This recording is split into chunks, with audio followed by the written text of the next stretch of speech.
नमस्कार दोस्तों, स्वागत है आपका आपके YouTube चैनल ऑडियो शब्द में।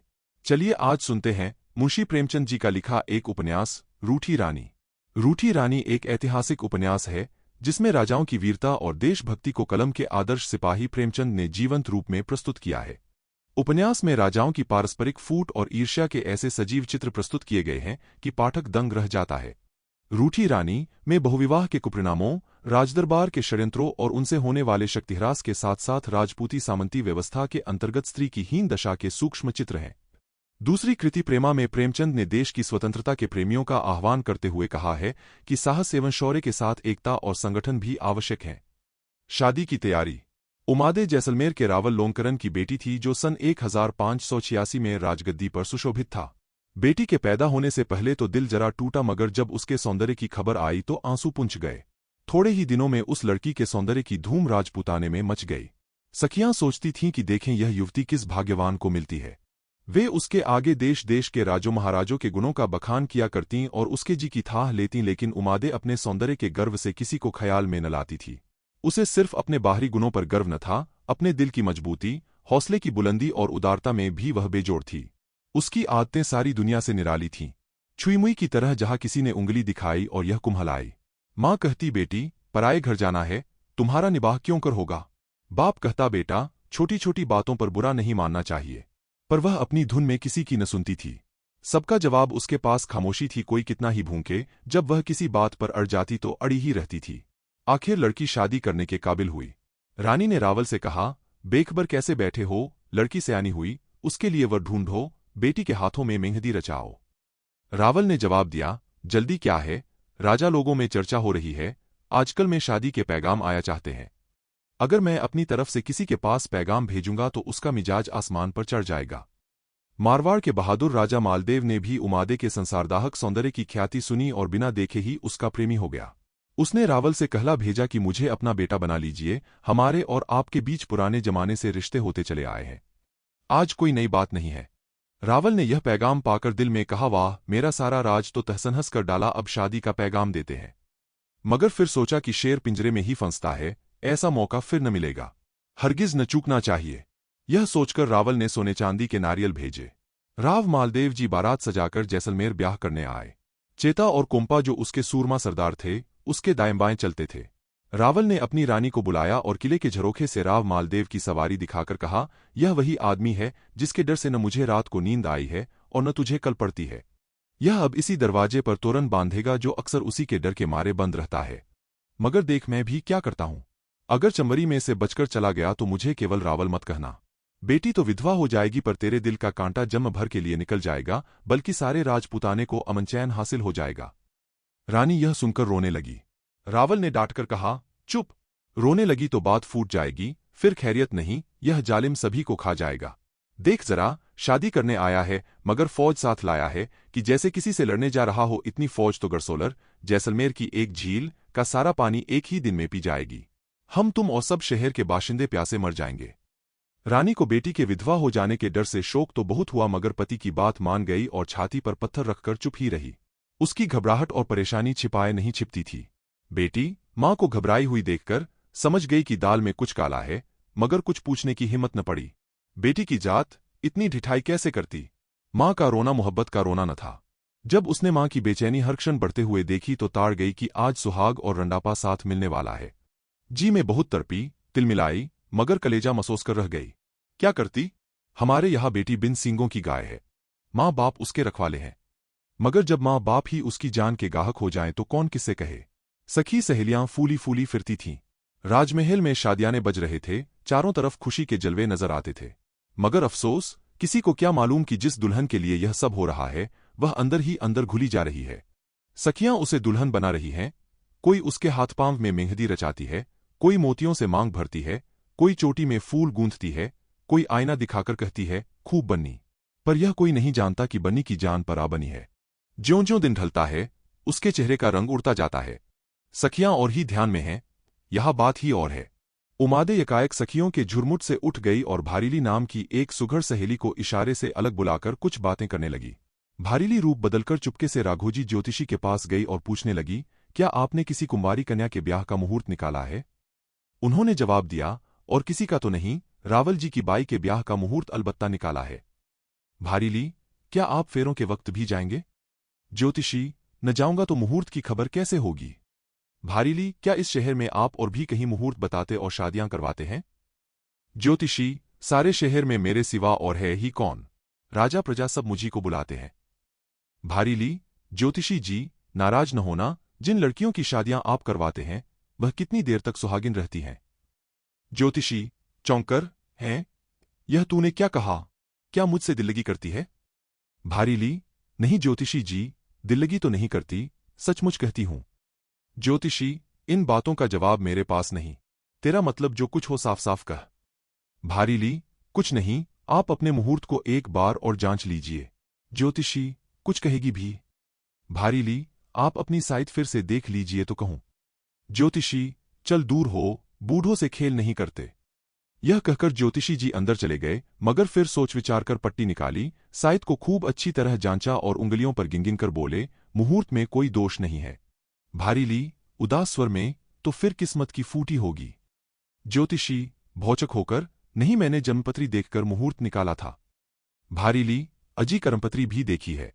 तुम्हारे मुहूर्त में तो बाई जी को दुहक भोगना लिखा है।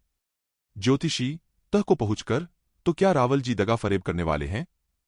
भारीली, वहां रावल मालदेव को यूं तो मारने से रहे, अब सलाह हुई है कि शादी के वक्त चमरी में उन्हें मार डालें।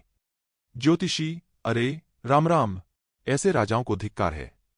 भारीली, महाराज, इस वक्त इन बातों को तो रखो, अगर रिहाई की कोई तदबीर हो तो बतलाओ। ज्योतिषी, जब रावल जी ही को बेटी पर रहम नहीं आता तो मैं गरीब ब्राह्मण क्या कर सकता हूं? भारीली, इंसान चाहे तो सब कुछ कर सकता है। ज्योतिषी, तू ही बता मैं क्या करूं? भारीली, अच्छे ज्योतिषी हो, राजदरबारी होकर मुझसे पूछते हो कि मैं क्या करूं? ज्योतिषी, राजदरबारी होने से क्या होता है? तूने सुना नहीं, गुरु विद्या और सिर सिर बुद्धि।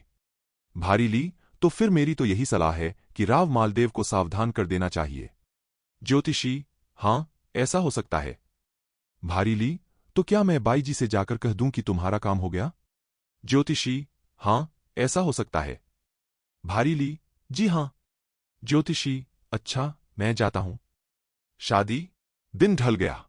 बाजार में छिड़काव हो गया। लोग बारात देखने के लिए घरों से उमड़े चले आते हैं। ज्योतिषी ने दरबार में जाकर राव से कहा, अब अगवानी करने का समय पास आ गया है। अब सवारी की तैयारी का हुक्म दीजिए। रावल, बहुत अच्छा, बारात वालों को भी इसकी खबर कर दो। ज्योतिषी, हाँ, खूब याद आया, एक बात मुझे मारवाड़ के ज्योतिषियों से पूछनी है। रावल, क्या? ज्योतिषी, जन्मपत्री से तो नहीं, पर बोलते नाम से राव जी को आज चौथा चंद्रमा और 8वां सूरज है। रावल, तो इससे क्या, मुहूर्त तो आपने जन्मपत्री से ही निकाला है। ज्योतिषी, महाराज पुकारने के नाम से भी ग्रह देखे जाते हैं।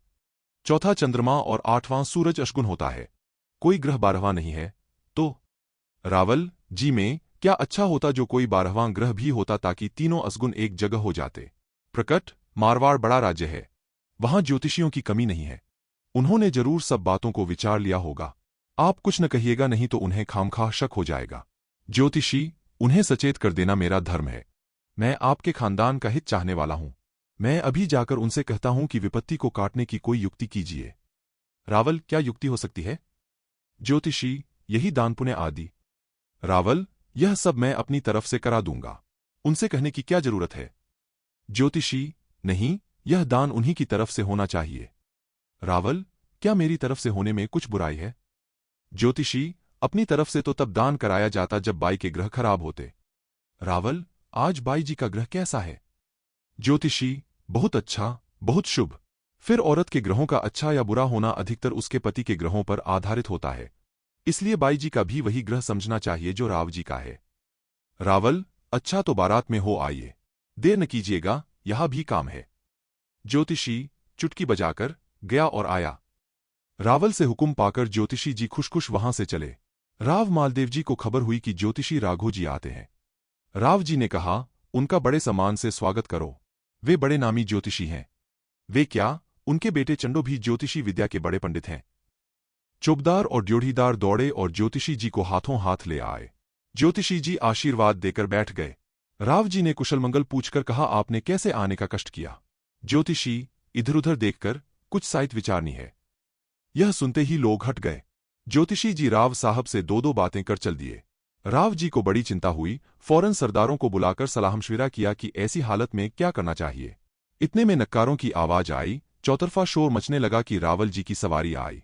तब राव जी भी सिर पर मोर और माथे पर सेहरा बांधकर अपने डेरे से बाहर निकले और घोड़े की पूजा करके उस पर सवार हुए।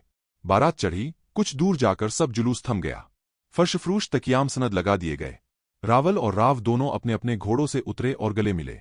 फिर निशान का हाथी आगे की तरफ बढ़ा और उसके साथ दोनों महाराजे किले की तरफ चले। दरवाजे पर पहुंचकर रावल जी तो अंदर तशरीफ ले गए और राव जी तोरन बांधने की रस्म अदा करके पीछे पहुंचे। रनिवास में फिर दोनों मिलकर एक साथ मसंद पर बैठे। राजमहल में शादी की तैयारी हो गई। नाजिर राव जी को बुलाने आया।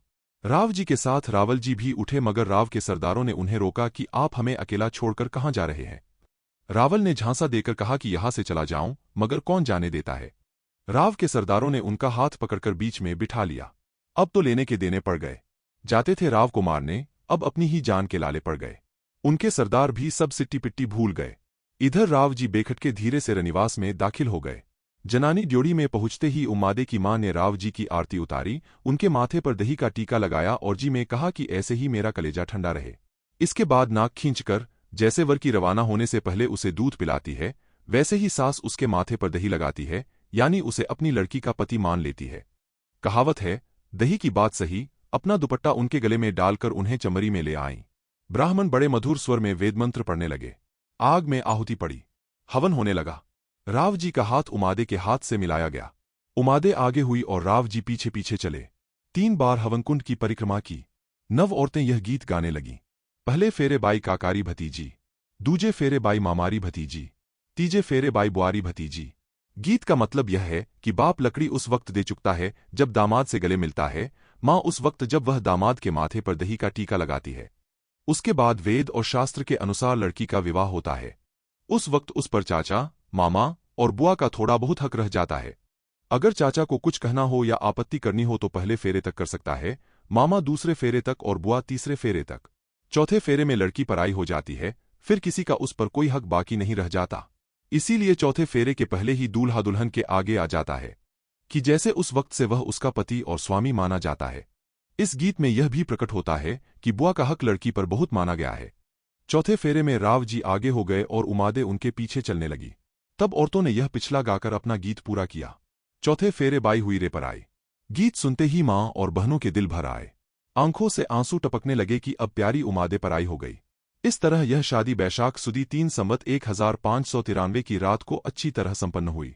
रंग में भंग। शादी हो जाने के बाद लड़की अपने महल में चली गई। बूढ़ी औरतें इधर उधर खिसक गईं। बहू की सहेलियां राव जी को उसके महल की तरफ ले चलीं। रास्ते में एक जगह गाना हो रहा था। कितनी ही चंद्रवनी सुंदरियां सुहाग के गीत अलाप रही थीं। राव जी चलते चलते वहां फिसल पड़े। औरतों के गाने और रूप रंग ने उन पर जादू कर दिया। वहीं डट गए। खवासे दौड़ी। एक ने चांदनी, दूसरी ने सोजनी और तीसरी ने तकिए लगा दिए। 5-7 सखियों ने मिलकर छोटा सा शामियाना खड़ा कर दिया। राव जी लट्टू हो गए, फिर क्या था वहीं बैठ गए। 2 खवासे दाएं बाएं मोर्चल लेकर खड़ी हो गईं, 2 चम्मर हिलाने और पंखा हिलाने लगी। गर्मियों की सुहानी रात। चांदनी छिटकी हुई थी। ठंडी हवा चल रही थी। भीनी भीनी खुशबू चारों तरफ फैली हुई थी और राव जी उस परिस्तान में इंद्र बने परियों से चुहल और छेड़छाड़ कर रहे थे। गायें चुप थीं और सामने कुछ फासले पर चंद नाचने वालियां बनीठनी इशारे का इंतजार कर रही थीं। कलोल करने वालियों में से एक लड़की ने आगे बढ़कर राव जी को सलाम किया और सोजनी से कुछ हटकर बैठी और गाने वालियों को इशारा किया कि हाँ कुछ छेड़ो, खड़ी मुंह क्या ताकती हो।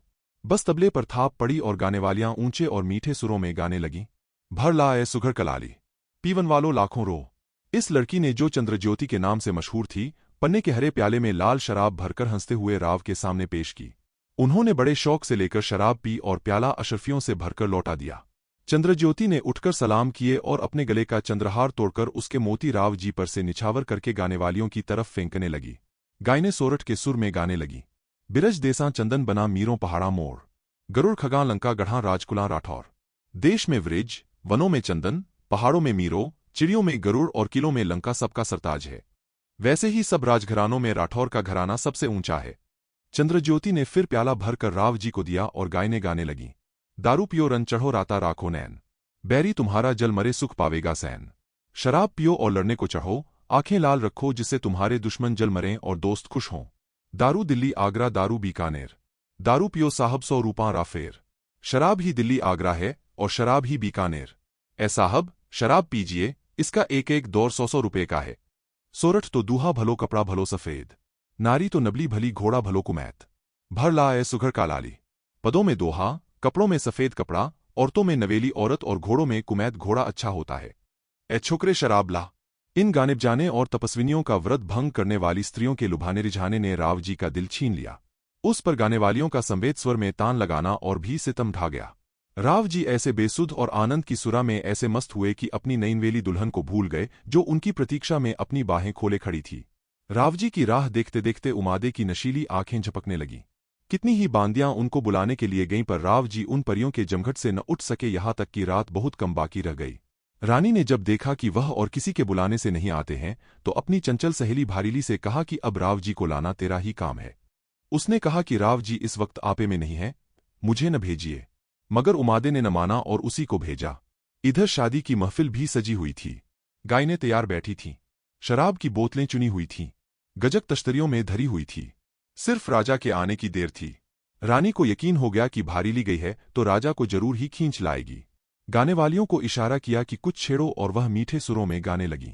महलां पधारो महाराज हो, दारूरा भारो महलां पधारो महाराज हो, कदरी जोहू से जां बाट हो, महाराज महलों में तशरीफ ले चलिए।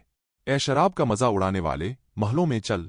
मैं बहुत देर से सेज पर इंतजार में बेचैन हो रही हूं। मौके महल के मुताबिक गीत सुनकर उमादे मुस्कराई और फिर लजाकर आंखें नीचे कर लीं। इस वक्त उसके यवन के नशे में मस्त दिल की जो कैफियत हो रही थी बयान नहीं की जा सकती। खवासे सहेलियां दमदम पर दौड़ाई जाती थीं कि देख राजा जी आ तो नहीं रहे हैं। प्रेमिका इंतजार से बेचैन हो रही थी। गाने वालियों ने गीत का दूसरा बंद गाया। मथुरा पुंगल पराग मरो लाहौरी भटनेर, देरावरगढ़ गजनी और नगर जैसलमेर। महलां पधारो महाराज हो। मथुरा, पुंगल, प्रयाग, मारवाड़, लाहौर, गजनी, देरावर, भटनेर और जैसलमेर, यह सब देश भाटियों के हैं। ए महाराज महलों में तशरीफ ले चलिए। अब की सहेलियों ने उमादे पर से कुछ अशरफियां न्योछावर करके गादने को दीं और उन्होंने खुश होकर यह दूसरा गीत शुरू किया। तारां छाई रात फूलों छाई सेज, गोरी छाई है रूप प्यारे बेगां बेगां आओ, रंग मानो हमारे राव। ए मेरे राव जवानी के मजे लूटिए। रात तारों से, सेज फूलों से और गोरी मस्ती के जोश से भरी हुई है, प्यारे जल्द आकर सुख लूटो। इतने में एक खवास ने कहा कि वहां राव जी नशे में चूर बैठे हैं और सुराही और प्याले के गीत अलापे जा रहे हैं। वह सुनकर गाने वालियों ने यहां भी गीत शुरू कर दिया, बस उसके पद बदल दिए। भर ला ए सुघर कलाली दारू दाखां रो, सोनेरी भट्टी सरू रूपे ही घरनार, हाथ पिलायो धन खड़ी पियो राजकुमार। ए सुघर साकी अंगूरी शराब भर ला, सोने की भट्टी और चांदी का बीका बनाऊं। रानी अपने हाथ में प्याला लिए कहती है, राजकुमार तुम पियो। आम फले पतदार सो महू फले पत खोए, ताको रस साजन पिए लाज कहाँ ते होए। आम पत्तियों के साथ फलता है और महुआ अपने पत्ते खोकर उसका रस साजन पीता है, फिर उसे लाज क्यों कर आए। जिस वक्त महुए के फूल लगते हैं सारे पत्ते झड़ जाते हैं। पत में श्लेष है। पत का मतलब पत्ता भी है और लाज भी। मतलब यह है कि शराब बेशर्म महुए से बनाती है तो शराब पीने वाला क्यों कर लाज निभा सकता है। महलों में पुकार पड़ी है और ए बेटे राजकुमार तुमको आने की फुर्सत नहीं। इधर चंचल, शोक, भारीली कुछ इस अंदाज में इठलाती, लचकती, बलखाती राव जी के पास पहुंची कि वह जवानी और शराब की मस्ती में उसी को रानी समझकर उसके साथ चल दिए। भारीली ने भी उन्हें वहां से हटा ले जाना ही ठीक समझा, मगर वह भी चुलबुली तबीयत की लड़की थी। राव की नजर अपने ऊपर बेढब पड़ते देखकर ललचा गई। यह न कहा बंदी रानी नहीं, बांदी ही है, बल्कि राव जी को धोखे में डालकर अपने घर ले गई। रानी उमादे ने जब यह सुना तो सन्नाटे में आ गई और उसकी गायनें गाने लगी। भर ला ए सुघर कलाली, पहलां तोछी कलाली हमारा मारो जी रेले भालिनी, अब छे आलीलारी घरनार।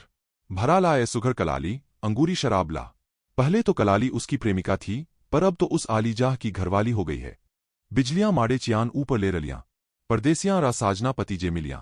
जैसलमेर देश में जह बिजलियां चमकती हैं वह ऊपर की ऊपर चली जाती हैं। ऐसे ही परदेशी साजन से मिलने का यकीन नहीं होता। गड़ी लीनी बांधी चली कपास, दासी दीनी बिच गई प्यूरे पास। भेड़ ली तो थी उनके लिए पर अब वह बंधी हुई कपास चरती है। लौंडी दहेज में दी गई थी, अब वह पिया से हिलमिल गई है। उमादे का विलास भवन राव जी की इस उदासीनता में ठंडा पड़ गया। उसकी चढ़ती हुई जवानी, नहीं मालूम दिल में क्या क्या उमंगें जोश मार रही थीं, क्या क्या हौसले पैदा हो रहे थे। उसने पति के स्वागत में क्या क्या तैयारियां न की थीं। सुराही और प्याला, नाच और गाने, बनाव चुनाव में कोई कसर न छोड़ी थी, मगर अफसोस सब सामान धरा रह गया। वह झल्लाकर उठी, गाने वालियों से कहा, तुम लोग जाओ, और सुराही व जाम उठाकर पटक दिए। वह थाल जो आरती के लिए बहुत रचकर सजाया था और जो सुनहले दीपों से जगमगा रहा था, उसने औंधा कर दिया और गम गुस्से की हालत में पलंग पर मुंह लपेटकर सो रही। उस वक्त जो ख्यालात उसके दिल में पैदा होते थे उनका अंदाजा लगाना मुश्किल है। अगर राव मालदेव यों न बेहेक जाते तो अब तक ही कमरा स्वर्ग बना होता, अंगूरी शराब के दौर चलते होते, सुरीले रागों से कमरा गूंजता होता और प्रेमी और प्रेमिका एक दूसरे के दर्शन के मजे लूटते होते। मगर यह बातें अब कहाँ। सवेरा हुआ, राव जी का नशा उतरा। जिस छोकरी को रानी समझे हुए थे, उसे देखा तो पानी का घड़ा और चिलमची लिए शाही महल की तरफ जा रही है। समझ गए बड़ा धोखा हुआ। उसी वक्त शर्माए हुए महल में गए। वहां का सन्नाटा, महल की वीरानी और रानी की बेरुखी देखकर दिल बैठ गया। बोले, मान गुमानी कामिनी उमादे बड़भाग, रूठी बैठी सेज में मालदेव पिया को त्याग। ए बड़े रुतबे वाली नाजनीन उमादे, तू जिद में आकर क्यों अपने पिया से रूठी सेज पर बैठी हुई है। राव जी को देखते ही वह उठ खड़ी हुई पर मुंह से कुछ न बोली। भवों की कमान को खींचकर उसमें पलकों के तीर पर निशाना लगाए हुए, हाथ मरोड़े, मुंह मोड़े गोरी पीसे भरी बैठी है। खवासे दूर दूर चुप खड़ी थीं। भारीली का डर के मारे लहू सूखा जाता था। पर गाने वालियां बंद न हुई। वे गाने लगीं, ए शराब में मस्त महाराज, तुम्हें शराब किसने पिलाई। राव जी ने बहुत कहा कि मैं नशे में था, इस वजह से ऐसी गलती हुई, मगर रानी ने एक न सुनी। गाने वालियों ने भी राव के इशारे से बहुत से रूठे हुए को मानने वाले गीत गाए, मगर रानी पर कुछ असर न हुआ। इस झमेले में दिन बहुत चढ़ाया। आखिरकार राव जी यह सोचकर कि फिर मना लेंगे, महल से बाहर निकल आए। उसी वक्त उनके सरदार भी रावल जी के पास से उठे। राव जी ने फिर महल के अंदर जाकर अपनी जान खतरे में डालना ठीक नहीं समझा। बाहर ही से रुखसती की दरख्वास्त की। रावल जी भी यही चाहते थे कि भेद न खुले, चुपचाप विदाई हो जाए। उमादे राव जी के साथ जाने को राजी नहीं होती थी। राघोजी ज्योतिषी ने यह सुना तो उसने कहा कि कल तुम्हें राव जी की जान प्यारी थी, क्या आज वह प्यार जाता रहा। उनकी जान अभी तक खतरे में है, इस वक्त रूठने का मौका नहीं है। यह सुनकर रानी नर्म हुई। हिंदू राजा की लड़की थी और हिंदू धर्म को मानने वाली, जो पत्नी को पति की पूजा करने की शिक्षा देता है। मां के पास गई, कुछ देर सखियों के गले मिलकर रोती रही, फिर 2 घूंट पानी पिया और चुपचाप सुखपाल में बैठ गई। राव जी के कहने से उमा देवी ने भारीली को भी अलग एक रथ में बिठा लिया, गोया अपनी तबाही को अपने साथ ले चली। ज्योतिषी जी पहुंचाने के बहाने से साथ हो गए। उनके बेटे चंडो जी पहले से राव के लश्कर में आ गए थे, क्योंकि इन दोनों को डर था कि रावल जी कहीं पीछे से उनकी मरम्मत न करें, क्योंकि रावल जी को संदेह हो गया था कि इन्हीं दोनों की साजिश से शिकार हाथ से गया। रानी की हट। रानी उमादे अपनी जिद पर कायम रही। राव जी से न बोलती है, न उन्हें अपने पास बैठने देती है। राव जी आते हैं तो वह उनका बड़े अदब से स्वागत करती है, मगर फिर अलग जा बैठती है। उसके माशुकाना अंदाज और शक्ल सूरत से राव जी को बहुत मोह लिया है। वह बहुत चाहते हैं कि और कुछ न हो तो वह जरा हंसकर बोल ही दे, मगर रानी उनको बिल्कुल खातिर में नहीं लाती। इसके साथ ही साथ वह भारीली से भी कुछ खिंची खिंची रहती है। भारीली अपने मामूली काम किए जाती है और आंख बचाकर राव जी से हंस बोल लेती है। राव जी समझते थे कि भारीली ही ने मेरी जान बचाई। वह उनसे कहती कि आप ही की बदौलत यह नाकदरी हो रही है। अब मेरी लाज आपके हाथ है। अगर आपने मन मैला किया तो मैं कहीं की न रहूंगी। राघोजी ज्योतिषी ने भी कहा कि अगर भारीली मुझसे भेद न बताती तो जो सेवा मैंने आपकी की है वह हरगिज न कर सकता था। राव जी इतना तो जानते थे कि रावल जी की बुरी नीयत की खबर मुझे ज्योतिषी जी ने दी और ज्योतिषी जी को भारीली से इसका पता लगा, मगर वह यह न जानते थे कि भारीली से कहने वाला कौन था। उनका हाल तो जब मालूम होता कि रानी उमादे अपने मुंह से कुछ कहती, मगर वह तो भारीली, राव जी और ज्योतिषी सबों से ऐसी खिन्न हो रही थी कि जबान ही न खोलती थी। उसका धर्म यह कहता कि तेरा यों रूठे रहना शोभा नहीं देता, मगर उसका दिल नहीं मानता था।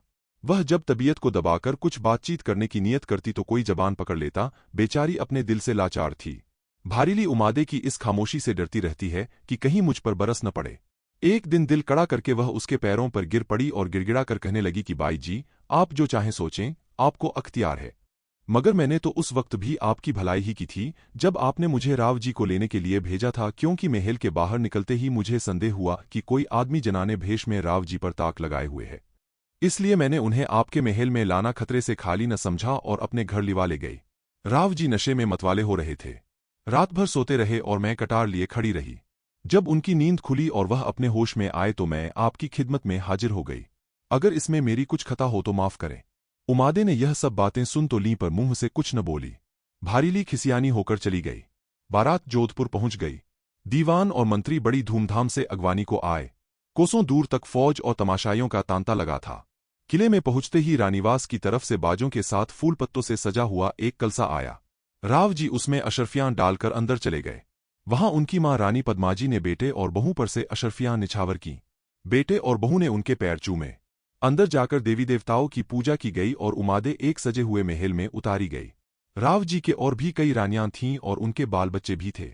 पटरानी आमेर के राजा भीम की बेटी लाछनदेई थी।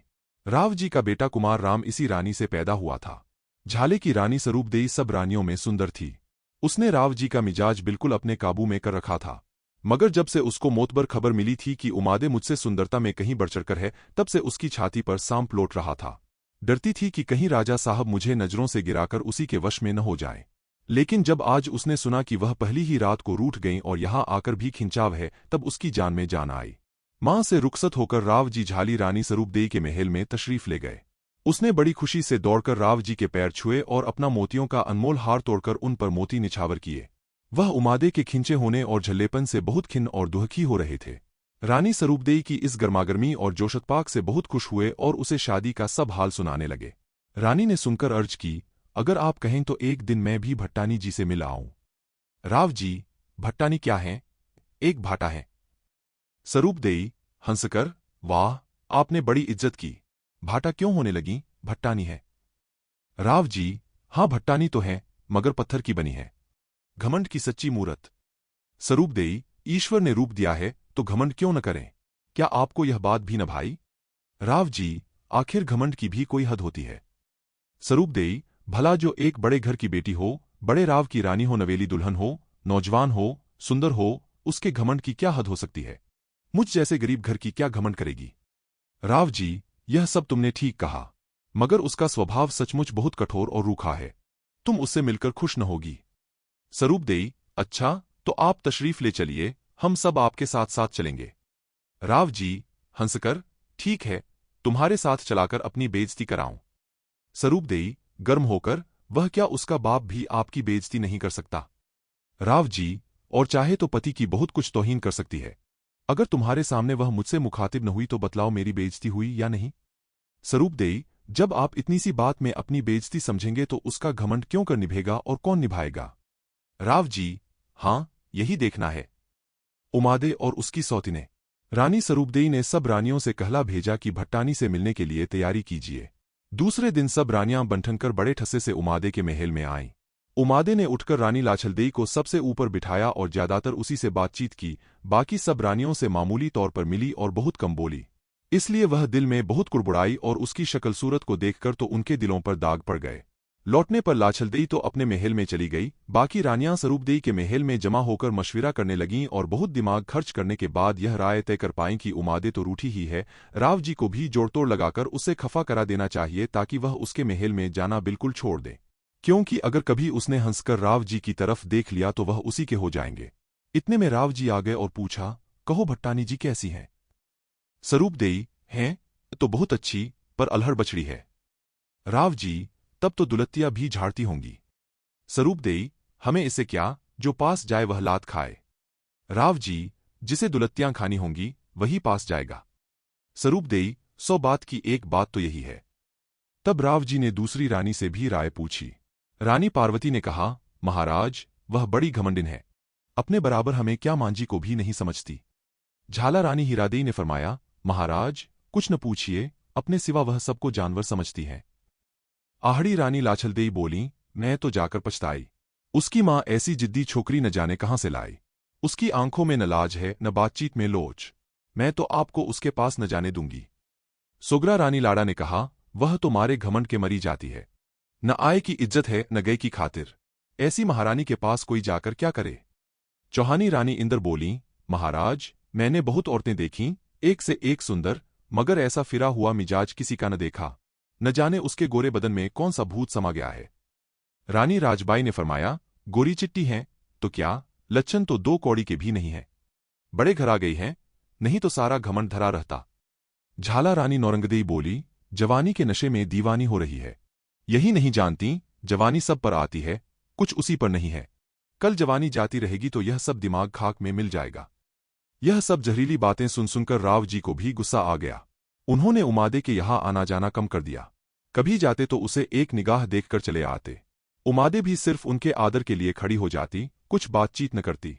राव जी की दो और भट्टानी रानियां थीं, उनसे वह उमादे के बारे में कुछ बातचीत न करते क्योंकि वह जानते थे कि उन्हें उमादे की शिकायत नागवार गुजरेगी। वह भी राव जी से कुछ न कहती पर जी में यही चाहती थीं कि अगर उनका और उमा का मिलाप हो जाता तो बहुत अच्छा होता। एक दिन मौका ढूंढकर उन्होंने कछवाहा रानी लाछलदेई से कहा कि उमादे नादानी में अपने पैर में आप कुल्हाड़ी मार रही है, अभी कमसिन है, सौतों के दाम पेंच को क्या जाने। अगर यही कैफियत रही तो बेचारी की जिंदगी अजीरन हो जाएगी।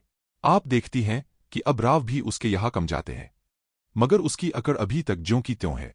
राव जी को ऐसी बेरुखी नहीं दिखलानी चाहिए, वह भरी अभी अलहड़ है, अगर नादानी करे तो माफी के काबिल है, मगर राव जी अक्लमंद होकर क्यों रूठते हैं। लाछलदेई बहुत नेक और समझदार औरत थीं। उन्होंने वादा किया कि मैं राव जी से इसका जिक्र करूंगी। लिहाजा एक दिन शाम के वक्त वह राव जी की खिदमत में हाजिर हुई और इधर-उधर की बातचीत करते करते पूछा, आपने अपनी नई रानी के पास आना जाना क्यों कम कर दिया। राव जी, मैं तो बराबर आता जाता था, मगर उसी ने रूठकर मजा किरकिरा कर दिया। रानी लाछल शू ने, वह रूठी क्यों, मुझे इसका भेद अब तक न खुला। राव जी, भारीली की बदौलत। लाछल शू ने, फिर आप भारीली को क्यों इतना मुंह लगाते हैं, वह उमा के बराबर की नहीं है। राव जी, इसमें मेरी क्या खता है, उमादे ही ने उसे मेरे पास भेजा था। लाछल शू ने, ठीक है, मगर चाहिए कि भारीली अपनी जगह रहे और उमा उमा की जगह। राव जी, मैं भी तो यही चाहता हूं पर उमा नहीं मानती। उसके जी का कुछ हाल ही नहीं खुलता कि आखिर क्या मंशा है, तुम जरा पता तो लगाओ। लाछल शू ने, बहुत अच्छा, कोई मौका आने दीजिए। रानी लाछलदेई ने यह सब बातें उमा से कहीं। उसने उनको धन्यवाद दिया मगर इसका कुछ नतीजा न निकाला। हाँ, उमा को यह मालूम हो गया कि यहाँ भी एक औरत ऐसी है जो मेरे दुहक को समझ सकती है। अब वे अक्सर लाछल से मुलाकात करके उसे दिल बहलाती और उसे जीजी बाई कहती, उसके लड़के कुमार राम को भी बहुत प्यार करती। मनाने की कोशिशें। दूसरे साल राव मालदेव ने अपने राज्य में दौरा करना शुरू किया और घूमते हुए अजमेर जा पहुंचे। वहां कुछ दिनों तक किले में उनका कयाम रहा जो किसी जमाने में बीसलदेव और पृथ्वीराज जैसे प्रतापी महाराजों के स्वर्ण सिंहासन से सुशोभित होता था। राव जी को इस किले पर राज करने का बहुत गर्व था। एक रोज इतराकर अपनी चौहानी रानियों से कहने लगे, इसे खूब अच्छी तरह देख लो, यह तुम्हारे बुजुर्गों की राजधानी है। चौहान रानियों को यह व्यंग्यात्मक वाक्य बहुत बुरा लगा। राव जी राठौर थे, भला चौहान किसी राठौर की जबान से ऐसी बात सुनकर क्यों कर जब्त कर सकता। दोनों खानदानों में शादी ब्याह होता था मगर वह पुरानी शत्रुता दिलों में साफ न हुई थी। चुनांचे मियाँ बीबी में भी बहुत बार आपस में कड़ी-कड़ी बातों की नौबत आ जाती थी। रानियों ने जवाब दिया, आप हमारे मालिक हैं, हम आपके मुंह नहीं लग सकते, मगर हमारे बड़े जैसे थे, उन्हें आपके बड़े ही खूब जानते होंगे। यह जवाब राव जी के सीने में तीर की तरह लगा क्योंकि वह रानी संयोगिता और पृथ्वीराज के स्वयंवर की तरफ इशारा था। गुस्से में भरे हुए रनिवास से बाहर निकल आए। उस वक्त काली काली घटाएं छाई हुई थीं, कुछ बूंदें पड़ रही थीं। बाहर निकलते ही उन्होंने आवाज दी, कौन हाजिर है। ईश्वरदास चारण ने आगे बढ़कर मुजरा किया और बोला, हुजूर खैरंदेश हाजिर है। राव जी, अभी आप जागते हैं, मुझे अंदर नींद नहीं आई, जरा कोई कहानी तो कहो, मैं यहीं लेटूंगा, ठंडी हवा है, शायद नींद आ जाए। ईश्वरदास, जो आ गया, बैठिए। राव जी बैठ गए और ईश्वरदास कहानी कहने लगा। कहानी के बीच में उसने यह दोहा पढ़ा, मारवाड़ नर नारी जैसलमेर, तोरी तो सिधा निरां करमल बीकानेर। यानी मारवाड़ में मर्द, जैसलमेर में औरतें, सिंध में घोड़े और बीकानेर में ऊंट अच्छे होते हैं। राव जी ने इस दोहे को सुनकर फरमाया, चारण जी, बेशक जैसलमेर की औरतें बहुत अच्छी होती हैं, पर मुझे तो वह जरा भी रास न आई।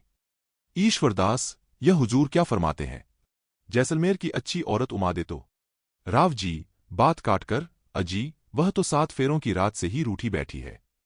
ईश्वरदास, हुजूर गुस्ताखी माफ, आपने उसे भी मामूली औरत समझा होगा। खैर, चलिए बंदा अभी मेल कराए देता है। राव जी ने भी ख्याल किया कि यह बात बनाने वाला आदमी है। क्या अजब है, रानी को बातों में लगाकर ढर्रे पर ले आए। उसके साथ उमादे के महल की तरफ चले। यकायक चलते चलते रुक गए और ईश्वरदास से बोले, आप चलते तो हैं, मगर वह बोलेंगी भी नहीं। ईश्वरदास, हुजूर, मैं चारण हूं, चारण चाहे तो एक बार मुर्दे को जगा सकता है, वह तो फिर भी जीती है। दरवाजे पर पहुंचकर ईश्वरदास जी ने राव जी को अपने पीछे बिठा लिया और उमादे से कहला भेजा कि मैं राव जी के पास से कुछ कहने के लिए हाजिर हुआ हूं। उमादे पर्दे के पीछे आ बैठी। ईश्वरदास से बड़े अदब से कहा, बाई जी, सलाम कबूल हो। उमादे ने कुछ जवाब न दिया। ईश्वरदास ने फिर कहा, मेरा मुजरा कबूल हो। जब उसका भी जवाब न मिला तो राव जी ईश्वरदास के कान में धीमे से कहा, देखो, मैं न कहता था कि वह न बोलेंगी। मुर्दा बोले तो बोले मगर उनका बोलना नामुमकिन है।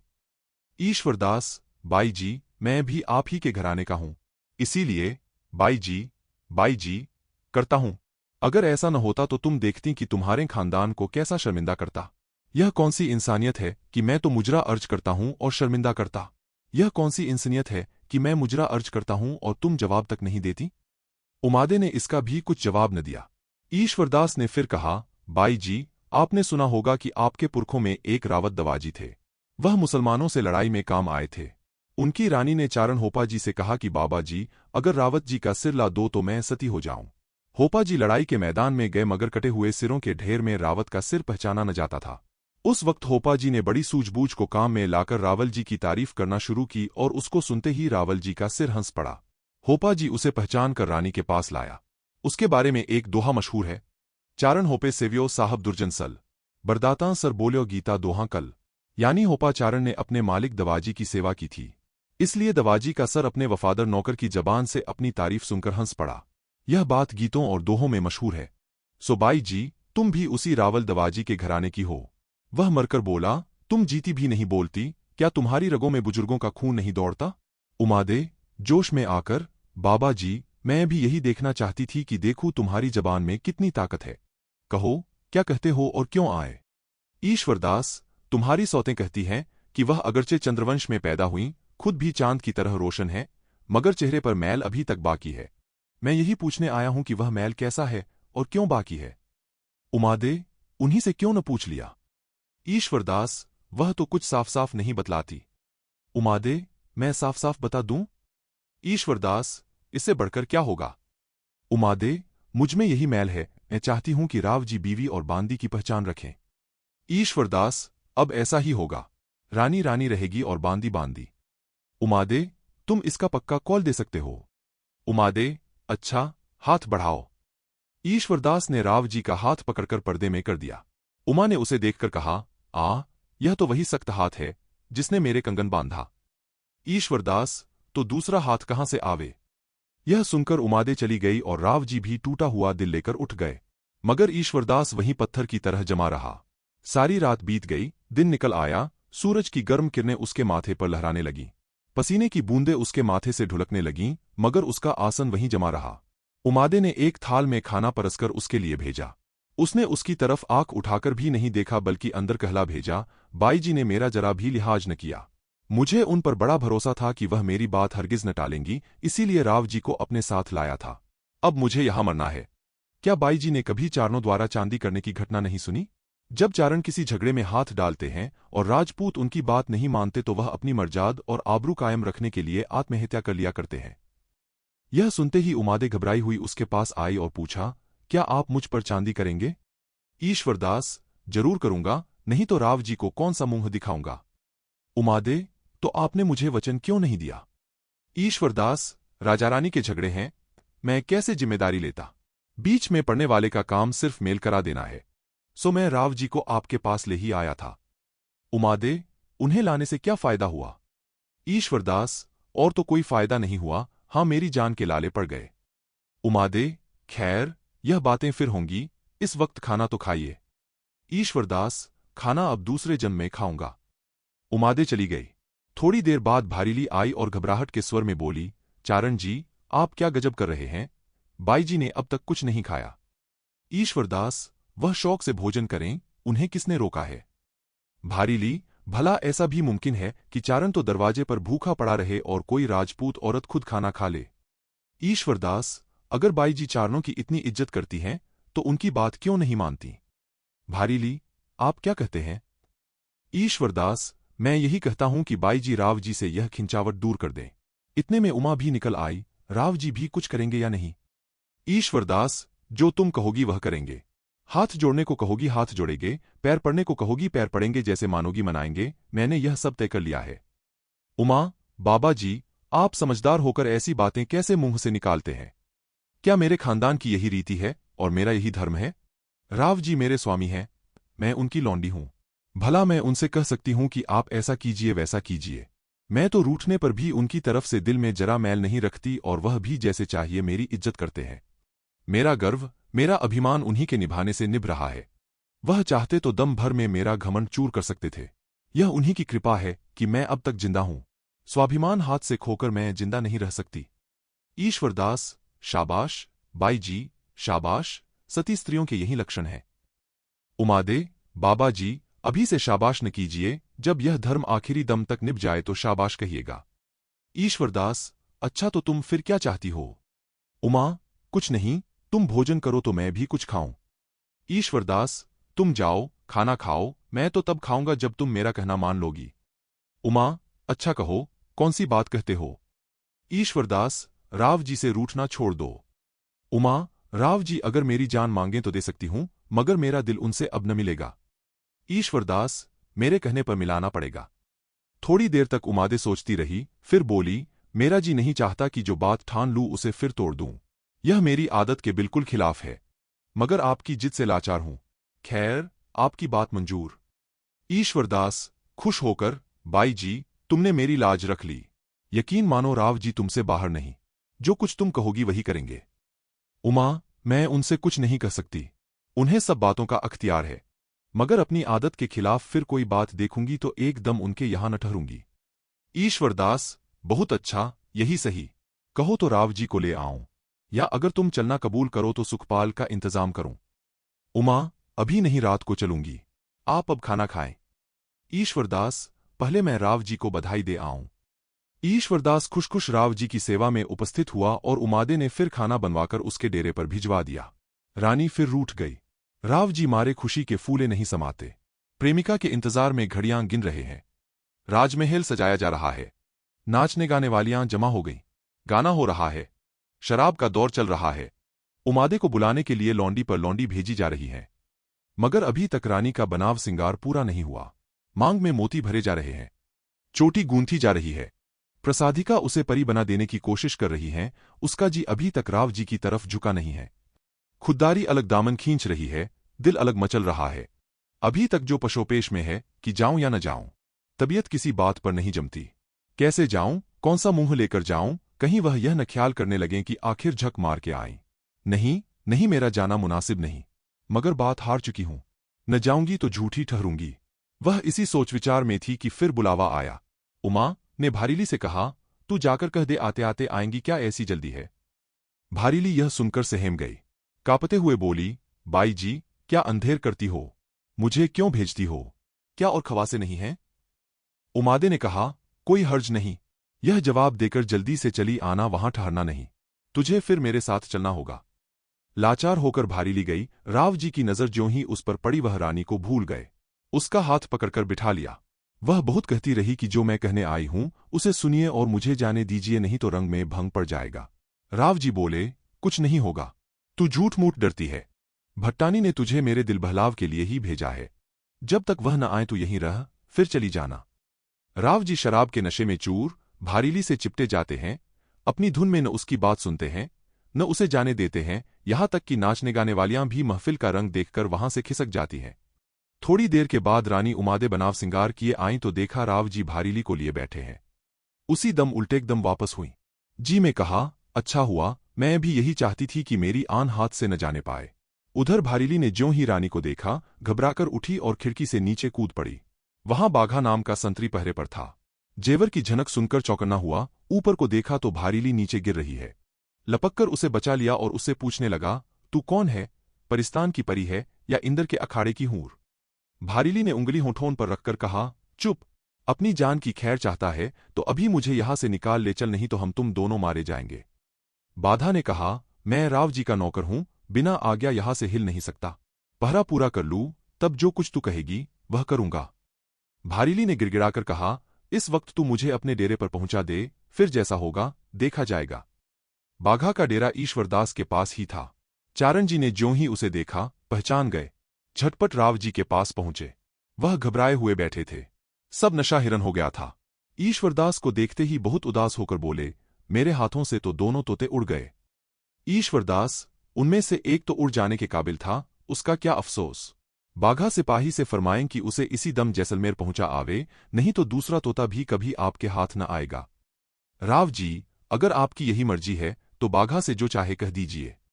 ईश्वरदास ने उसी वक्त जाकर भारीली को एक सांडनी पर सवार करा के बाघा की हिफाजत में जैसलमेर की तरह रवाना कर दिया और वापस आकर राव जी को सूचना दी।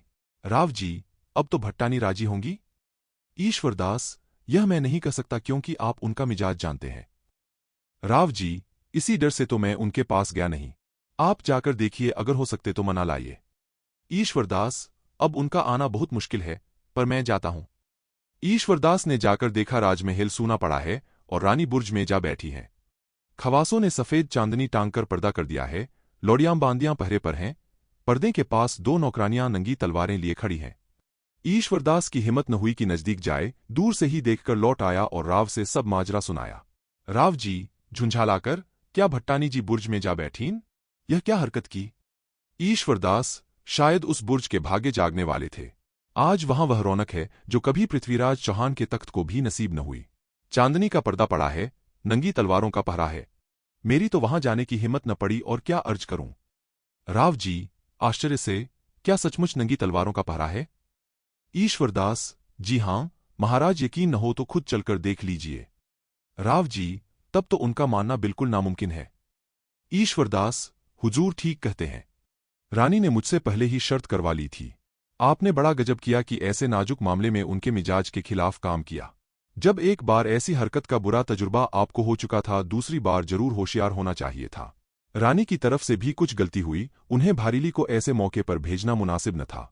मगर जहां तक मेरा ख्याल है, आपकी तरफ से उनके दिल में संदेह था और सिर्फ आपकी परीक्षा के लिए उन्होंने भारीली को भेजा था। राव जी, होनहार नहीं टलती। मैं भी बहुत पछताता हूं। पहली बार भी भारीली ही की बदौलत बिगाड़ हुआ था। ईश्वरदास, खैर, वह तो किसी तरह से दूर हुई, बला टली। राव जी, इसका भी मुझे अफसोस ही रहेगा। उस बेचारी की कोई खता न थी। ईश्वरदास, बात काटकर, अभी तो भट्टानी जी 2-4 दिन तक महल आती नहीं दिखाई देती, उनके लिए क्या इंतजाम किया जाए? राव जी, मैं तो कल चला जाऊंगा। मुझे बीकानेर पर चढ़ाई करनी है। यहां का जो कुछ इंतजाम मुनासिब था, पहले ही कर दिया है। हुमायूं बादशाह के आने की खबर थी, वह भी नहीं आया। फिर बेकार वक्त क्यों बर्बाद करूं? तुम यहां रहो और उस बुर्ज के पास कनातें खड़ी करवा के पहरे चौकी का पूरा पूरा बंदोबस्त करो। जब बाई जी का मिजाज जरा धीमा हो तो समझा बुझाकर जोधपुर ले आना।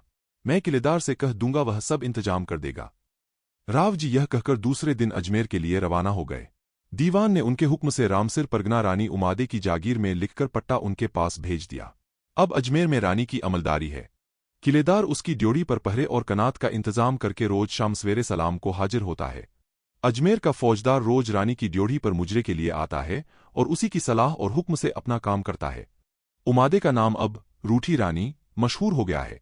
वह बुर्ज भी अब रूठी रानी का बुर्ज कहलाने लगा है और आज तक इसी नाम से मशहूर है। जोधपुर पहुंचकर राव मालदेव ने सुना कि बंगाल में हुमायूं और शेरशाह से लड़ाई छिड़ गई और दिल्ली आगरा खाली पड़ा है। लिहाजा इस वक्त उन्होंने बीकानेर का ख्याल छोड़ दिया और पूरब की तरफ लौट पड़े और हिंदुन बयाना तक फतेह करते चले गए। वहां से लौटकर संवत 1592 में बीकानेर भी जीत लिया। इस बीच शेरशाह हुमायूं को सिंध में भगाकर आगरा पहुंचा। उसके आते ही वे सब राजे, रईस, ठाकुर, जिनके इलाके मालदेव ने दबा लिए थे, बीकानेर की सरपरस्ती में शेरशाह के दरबार में फरियाद के लिए हाजिर हुए और उसे राव पर हमला करने के लिए आमादा करने लगे। मालदेव भी बेखबर न था। 80,000 सवार शेरशाह के मुकाबले के लिए इकट्ठे किए और ईश्वरदास को लिखा कि आप रूठी रानी को लेकर चले आइए और अजमेर के किले में जंगी बंदोबस्त करा दीजिए। रूठी रानी इस पर कहा, मुझे क्या डर पड़ा है? मैं राजपूत की बेटी हूं। किले पर कोई चढ़ आएगा तो मैं कुरमेती हांडी महाराणा सांगा की रानी और उदय सिंह की मां थी। जब गुजरात के बादशाह सुल्तान बहादुर ने संवत 1561 में चित्तौड़ का किला जीता तो कुरमेती 72,000 औरतों के साथ आबरू बचाने के लिए चिता बनाकर जलमरी की तरह लड़कर मरूंगी। राव जी को लिख दो कि यह किला मेरे भरोसे पर छोड़ दें और बाकी राज्य को बचाने का इंतजाम करें। राव जी ने जवाब दिया, अजमेर में तो हम शेरशाह से लड़ेंगे। वहां रानी का रहना मुनासिब नहीं। अगर उन्हें ऐसा ही राजपूती दिखाने की इच्छा है तो जोधपुर का किला हाजिर है। हम उसे बिल्कुल उन्हीं के भरोसे पर छोड़ देंगे। उनको बहुत जल्द लाओ। ईश्वरदास ने तब रानी से कहा, बाई जी, महाराज को आपकी बात मंजूर है, मगर अजमेर के बदले जोधपुर का किला आपको सौंपा जाएगा। आप वहां तशरीफ ले चलिए। वह अपना घर है। अजमेर तो पराई जायदाद है, थोड़े ही दिनों से हमारे कब्जे में आया है। रानी ने कहा, बहुत खूब, जो राव की मर्जी हो, अजमेर न सही, जोधपुर सही। सवारी का इंतजाम करो। अगर यह मौका न आता तो मैं यहां से हरगिज न जाती। सौतिया डाह। ईश्वरदास ने अजमेर के हाकिम और किलेदार से लड़ाई की तैयारियों का इंतजाम करने के लिए कहा। इसी बीच जोधपुर से सरूपदेई और दूसरी रानियों ने उसके पास एक बड़ी रिश्वत भेजी और प्रार्थना की कि जिस तरह मुमकिन हो इस बला को वहीं रहने दो, वह किसी तरह जोधपुर न आने पाए। अजमेर से चलते वक्त हमने आपसे यही बात कही थी और अब तक आपने इस बात का ख्याल भी रखा है। अब भी तुम्हारे ही रोके रुक सकती है, दूसरा उसे कोई नहीं रोक सकता। आप राव जी को समझाइए कि ऐसा हरगिज न करें। हम इस इनायत के लिए आपके बहुत एहसानमंद होंगे। चारण जी रिश्वत पाकर 99 के फेर में पड़ गए। कहाँ तो रोज तैयारी की बहुत ताकीद करते थे, कहाँ अब ढीले पड़ गए और तैयारी में भी देर होने लगी। एक और गुल खिला। हुमायूं शेरशाह से शिकस्त खाकर सिंध भाग गया था। उसने जब यह सुना कि राव जी लड़ाई की तैयारी कर रहे हैं तो उनके पास अपना एक दूत यह संदेश देकर भेजा कि आप अकेले शेरशाह से हरगिज मत लड़िएगा, मैं भी आपका साथ देने को आ रहा हूं। हम दोनों मिलकर उसे हराएंगे। इस मदद के बदले में आपको गुजरात फतेह करवा दूंगा। राव जी ने यह बात मान ली और बादशाह को लिखा कि आप जैसलमेर होकर तशरीफ लाइएगा, वहां वाले हमारे रिश्तेदार हैं, वह आपका जरूर साथ देंगे। उधर ईश्वरदास को ताकीद की, रानी को लेकर जल्द आओ, हम तुम्हें कुछ जरूरी काम के लिए रावल जी के पास जैसलमेर भेजेंगे। राव जी का इरादा था कि इस तरह हुमायूं की मदद करके उसे तख्त पर बिठा दें और उसके नाम से सारा देश अपने अधीन कर लें। ईश्वरदास ने इस आवश्यक कर्तव्यों को पूरा करने में अपना ज्यादा फायदा देखा। जल्द हाकिम शहर और किलेदार से सवारी का इंतजाम करा लिया और रूठी रानी को बड़ी शान के साथ जोधपुर रवाना कर दिया। दूसरी रानियों ने जब यह खबर सुनी तो हाथ पैर फूल गए कि अब यह बला आ पहुंची। नहीं मालूम इसके पास क्या जादू है कि राव जी इसके बात न पूछने पर भी खुशामद में लगे रहते हैं। अब उसे किला सौंपकर आप लड़ने जाएंगे। खूब, औरत क्या है, जादू की पुड़िया है। भला जब किला उसके इशारे पर चलेगा तो हमारी जिंदगी दूभर कर देगी। हमसे उसकी हुकूमत बर्दाश्त न होगी। उसमें क्या सुरखाब के पर लगे है कि किला उसको सौंपा जा रहा है। वह जादूगरनी है। जादूगरनी ने 60 को से भी वह मंत्र मारा कि जिसका उतार नहीं। जालिम दगाबाज ईश्वरदास भी अपनी तरफ आकर फिर उधर हो गया। एक खवास ने रानी की यह बातचीत सुनकर कहा कि ईश्वरदास फूट गया तो क्या हुआ, उसका चाचा आसा जी तो यही मौजूद हैं, उससे काम लीजिए, वह ईश्वरदास से बहुत ज्यादा होशियार है। रानियों को यह सलाह पसंद आई। झाली रानी ने उसी खवास को आसा जी के पास भेजा और कहलवाया कि तुम्हारा भतीजा वहां बैठे बैठे बड़ी बेइंसाफी कर रहा है, हमें अब आपके सिवा कोई दूसरा नजर नहीं आता, आप ही हमारा काम कर सकते हैं। किसी तरह इस बला को रोकिए वरना हम कहीं के न रहेंगे। आसा जी ने आकर कहा, वह नालायक मेरे कहने में नहीं है और जो हुक्म हो उसे बजा लाऊं। झाली रानी, भट्टानी यहां हरगिज न आने पाए। आसा जी, बहुत अच्छा, ऐसा ही होगा, न आने पाएंगी। झाली रानी, न कैसे आएंगी, वह तो चल दी है, कल परसों तक आ पहुंचेंगी। आसा जी, आप खातिर जमा रखिए, मैं उसे रास्ते में रोक लूंगा। रानियों ने धनदौलत से आसा जी को मालामाल कर दिया और कहा, अगर आप हमारा काम कर देंगे तो हीरे जवाहरात से आपका घर भर दिया जाएगा। आसा जी ने राव जी से यह बहाना किया कि एक जरूरी काम से घर जा रहा हूं और इजाजत पाते ही अजमेर की तरफ चला। जब जोधपुर से 15 कोस पूरब कोसाना गांव के करीब पहुंचा तो उसे दूर से निशान का हाथी दिखाई दिया और नक्कारे की आवाज कान में आई। समझ गया कि रूठी रानी की आवाज कान में आ रही है। सवारी का दूर तक तांता लगा था। हाथी के पीछे ऊंटों का नौबतखाना था, उसके पीछे घोड़ों का नक्कारा बज रहा था। जरा और पीछे सजे हुए ऊंट और फिर चीलों। जोधपुर के निशान या झंडे में चील की तस्वीर बनी होती है। यह राठौरों का कौमी निशान है। का झुंड हवा में लहराता दिखाई दिया। झंडे के पीछे लड़ैत बहादुर राठौरों का एक रिसाला था, फिर एक बंदूकचियों की कतार, उनके पीछे तीरंदाज और उसके बाद ढाल तलवार वाले राजपूत थे। जरा और पीछे हटकर कोतल हाथी और घोड़े सोने चांदी में डूबे हुए जर्दी और जरबफ्त के सामान से लैस धीमे धीमे चलते थे। उसके बाद नकीब और चौबदार सोने चांदी के डंडे लिए रास्ता साफ करते चलते थे। चारण ईश्वरदास जी भी पांचों हथियार लगाए उदंची बने एक धीमे धीमे चलने वाले घोड़े पर अकड़े बैठे थे। ज्यों ही उनकी नजर अपने चाचा आसा जी पर पड़ी, घोड़े से उतरकर मुजरा किया और पूछा, आप यहां कहाँ? आसा जी बोले, बाई जी की अगवानी करने आया हूं। दोनों वहीं खड़े होकर बातें करने लगे। जुलूस बढ़ता चला गया। नकीबों के पीछे एक जमात सशस्त्र स्त्रियों की आई जो तीरकमान और खंजर लगाए हुए थीं। उन्हीं के झुरमुट में रानी उमादे का सुनहरा सुखपाल था। उस पर जरी का गहरा गुलाबी पर्दा पड़ा था। जगहजगह अनमोल जवाहरात और नगीने जड़े हुए थे जिन पर निगाह नहीं ठहरती थी। कहात अतलस और कमखाब के लिबास पहने हुए थे। इस सजे हुए सुखपाल के पीछे नंगी तलवारों का पहरा था। फिर कई जनानी सवारियां पालकियों, 500 और रथों में थी। उसके बाद राठौरों का एक रिसाला और रिसाले के पीछे जुलूस के बाकी कोतल हाथी घोड़े और ऊंट थे। सबसे पीछे फराशखाना, तोखाखाना, रसदखाना और फौज की दूसरी जरूरी चीजों की गाड़ियां थीं। आशा जी के हमराही कहते थे कि देखें आशा जी कैसे इस धूम धड़ाके से चलती हुई राजसी सवारी को रोक देंगे जिसके आगे कोई चू नहीं कर सकता। इतने में रूठी रानी का सुखपाल आशा जी के बराबर आ पहुंचा। उसने बड़े अदब से चौबदार को आवाज देकर कहा, बाई जी से अर्ज करो कि आशा चारण मुजरा करता है और कुछ अर्ज भी करना चाहता है। उसके साथ ही यह दोहा पढ़ा, मान रखे तो पीव रखे तजमान, दोमी हाथी बंधिए एकड़ खत्मोठान। यानी अगर मान रखना चाहती हैं तो पति को तज दें और पति को रखना चाहती हैं तो मान को तज दें, क्योंकि एक ही थान में दो हाथी नहीं बांधे जा सकते। यह दोहा सुनते ही रूठी रानी का जोश फिर ताजा हो गया और दिल काबू में न रहा। फौरन हुक्म दिया कि अभी सवारी लौटे, जो एक कदम भी आगे रखे उसकी गर्दन उड़ा दी जाएगी। सब लोग हैरत में आ गए कि यह क्या हुआ, एकाएक यह कायापलट क्यों कर हुई।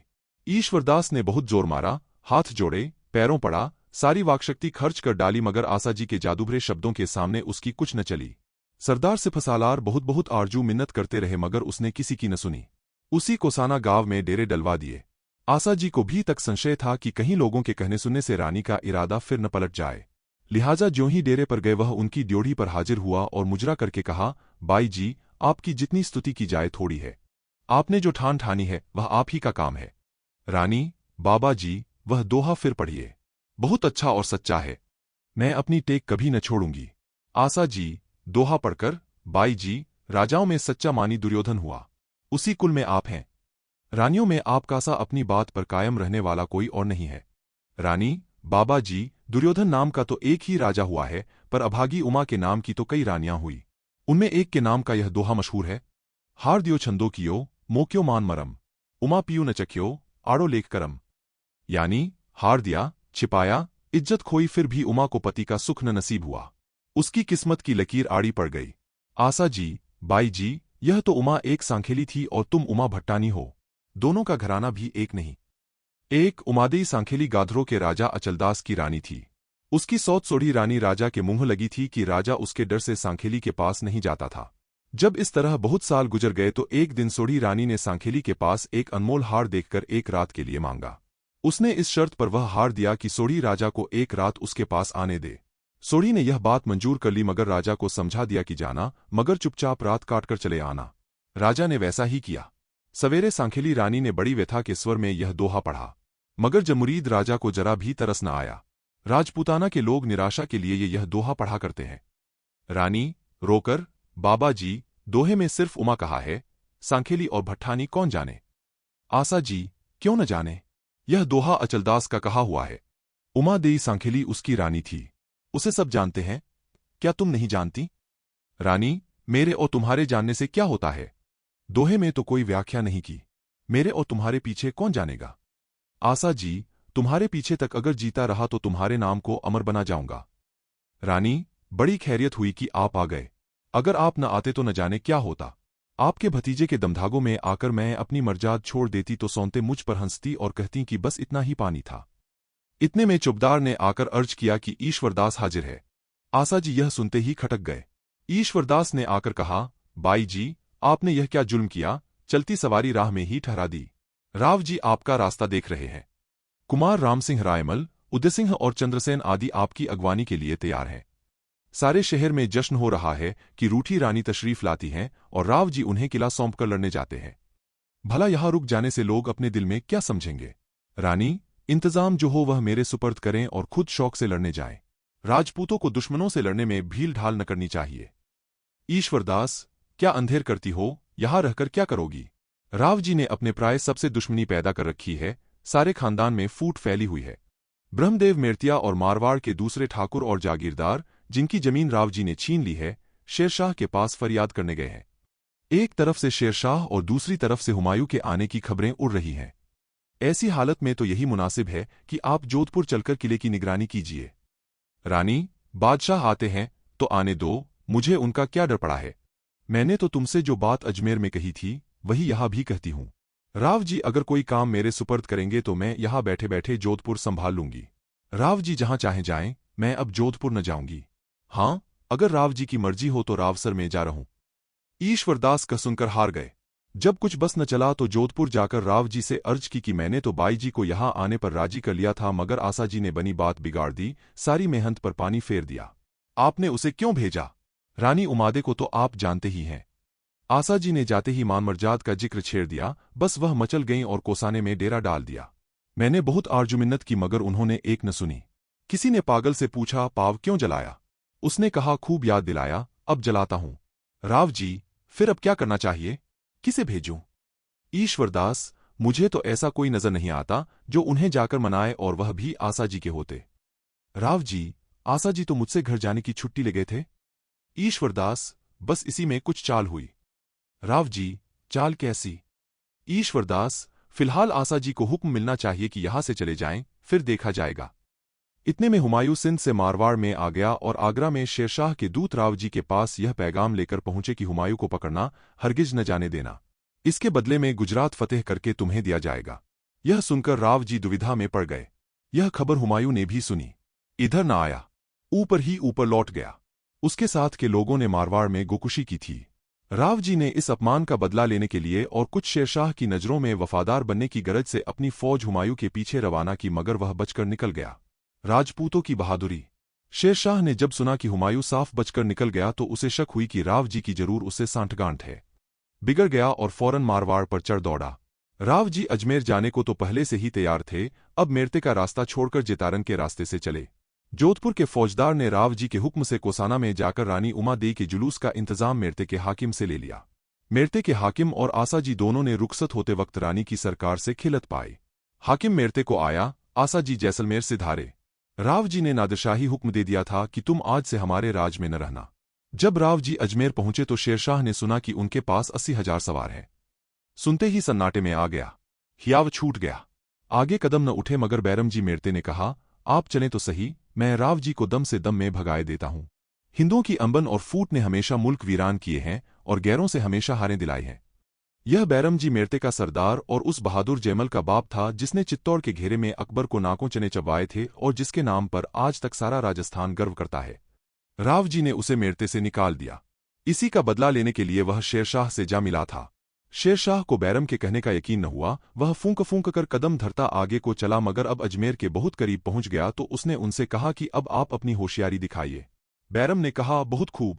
चुनाचे उसने राव मालदेवजी के सरदारों के नाम फारसी में इस मजमून के फरमान लिखे, हम आप साहबों के लगातार तकाजों से मजबूर होकर यहां तक आ पहुंचे हैं। अब आप लोग अपने वचन के अनुसार राव जी को गिरफ्तार करके हमारे पास ले आएं। खर्च के लिए फीरोजियां एक भेजी जाती हैं।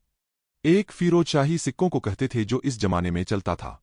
इसके बाद बहुत सी ढालें मंगाकर ये फरमान उनकी गद्दियों में रखकर सी दिए और जिस ढाल में सरदार के नाम का फरमान था वह उसी सरदार के पास बेचने के लिए भेजा और बेचने वालों को कह दिया कि वह जिस दाम में लें दे आना, नफे नुकसान का ख्याल न करना।